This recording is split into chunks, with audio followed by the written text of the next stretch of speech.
Some viewers may find the following video disturbing. Viewer discretion is advised. Remakes and remasters of old classics often feel like an insecure act of necrophilia, but not this time. Bethesda pulled it off effortlessly, like a Moscow museum guard got used to Lenin's formalin-soaked deaths. Do you happen to know what the fine is here in Cyrodiil for necrophilia? If you've ever played something like Skyrim, you already know how dangerously addictive their games can be, and how hard they f***ed up with Starfield. So if you're not afraid to spend the rest of your summer in rehab, welcome to the latest product of modern necromancy. The Elder Scrolls IV Oblivion. The story kicks off with Emperor Uriel Septim rambling about Oblivion and how his ass is in danger. This is the 27th of last Yeet, the dank of Akatosh 433. These are the closing gaze of the Third Era, and the final hours before I get cancelled. And we immediately jump into the shoes of someone whose ass already was in danger, because in true Elder Scrolls fashion, we start a game as a fucking prisoner. I used to be white. And if someone think it deserved more than that, be the first to throw a soap. Oh! Oh! I need a break! Oh! Shit! Oh! God! We were then allowed to create our own unique character, and thank the 9 Divines they kept the character creator just like it used to be. You can still design any abomination straight from the depths of your murder-addled mind, and people in the game will treat you with full respect. Just please don't make Ellie from The Last of Us, aight? Joel, I think I found something. Whoa! What? Oh, nothing. It's just your forehead seems bigger than last season. The game is so non-racist, it gives you 10 races, 20 skin colors, 100 skin tones, and no genders. What the fuck, Bethesda? I'm a gender fluid trans communist. Where's my goddamn individuality? All we get is body type 1 and body type 2. Hey, what's your name? Nikki. What's your name? Nikki. What's your name? Roberto! Can someone explain to this dude that asses, tits, and dicks are not body types? They're what players are lacking, which is exactly why they play your fucking games.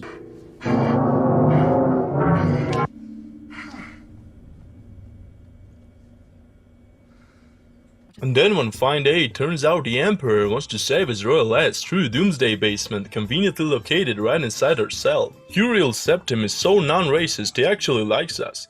You. I've seen you. Let me see your face.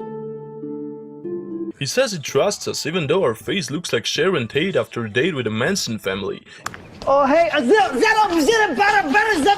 skin test a butter boob dum back to baby butter.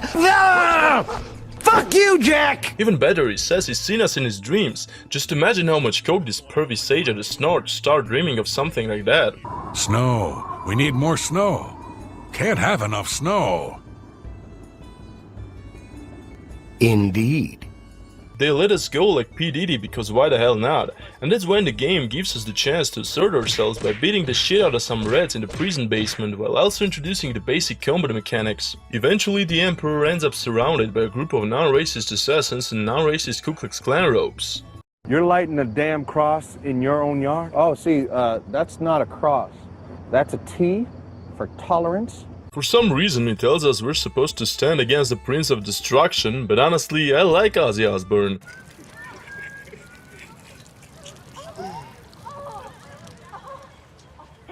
Everybody else has a drink.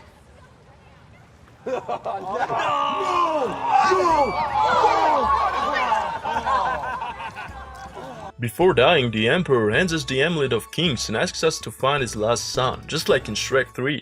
I'm not here to eat him! It's time to pack up your toothbrush and jammies. You're the new king of Far, Far Away. What? That's when we finally get to see the breathtaking, now not so green landscapes of Cyrodiil, and realize how much work Bethesda actually put into this. I mean, just look at how realistically your sword reflects in a fucking lake. What the fuck? We're finally free to explore the stunning world of Cyrodiil and start tracking down people with Martin Luther haircuts. We hand over the amulet to a dude named Joffrey, and he hits us with some bad news. The Daedric dickheads killed all of Emperor Uriel Septim's sons, but luckily or not, turns out the Emperor managed to cheat on his queen with some random Jessica, and from that 5-minute act of godless lust, a certain Father Martin was born.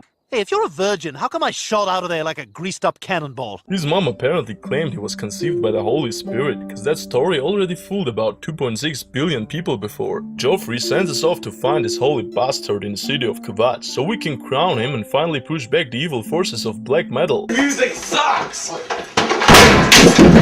But turns out Kvatch is already under attack. The Battle of Cyrodiil has begun and some freaky-ass Oblivion gates have opened, which are basically portals straight to Epstein's Island where Prince Andrew, better known as Maroon's Dagon, hangs out.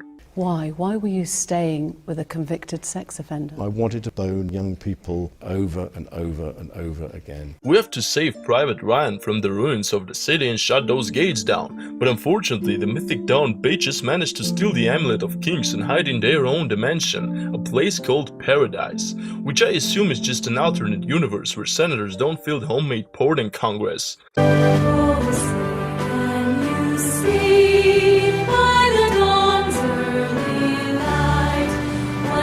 So now we gotta go undercover as a fucking cultist and infiltrate their cavern to steal some weird-ass manifesto or something called the Mysterium Zonex, which opens a portal to that paradise. What is the password? Orgy. By the way, I also know a book that opens a portal to paradise, actually too.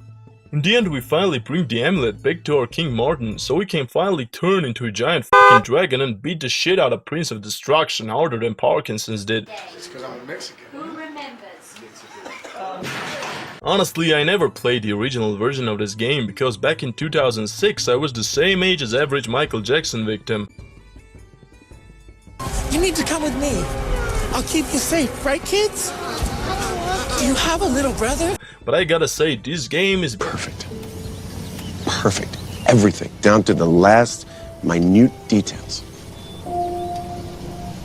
It came out just to prove that Elden Ring sucks harder than Iran's air defense system. It's so damn addictive the Canadian government decided to legalize it. Enemy levels scale with your own, just like in Skyrim. So even if you're Mr. Olympia and have mastered telepathic sex with every Daedric bastard in Oblivion, a crab or some goblin can still kick your ass.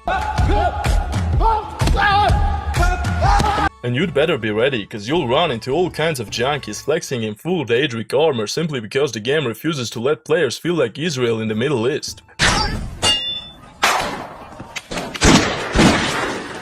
As you've probably noticed, the models and textures have been completely redone. Special shout out to Bethesda for that new Flame Atronach model. If you haven't jacked off to it, you're either gay or just haven't figured out how yet. In this game, distance isn't measured in miles or meters, it's measured in steps, so it's basically a hate crime against Nick Vujicic and everyone who's never had a reason to wear a fitness tracker. Congratulations, Billy. You win most handicapped. They added sprinting, just like in Skyrim, to help you run away from the responsibility of closing another boring-ass Oblivion gate. Then again, sprinting in this game is yet another act of discrimination against people who have 330 reasons not to sprint.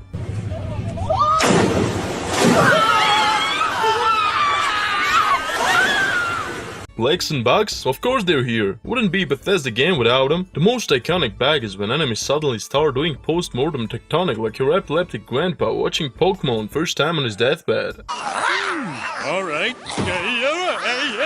Of course there are FPS drops, but the game's from 2006, dude. Real fans already know how to play this thing on a damn toaster running at 4 frames per second. This remaster is perfect in every way. It's basically a brand new Skyrim. Right now it's the best game in the franchise and probably will stay that way because The Elder Scrolls 6 is gonna suck just as hard as Starfield. People love this game now, despite all its obvious yet legendary flaws, and they loved it 20 years ago when it was just as janky and malnourished as your cousin Gustav. This game gets 10 Flame Atronach S's out of 10. Thank you.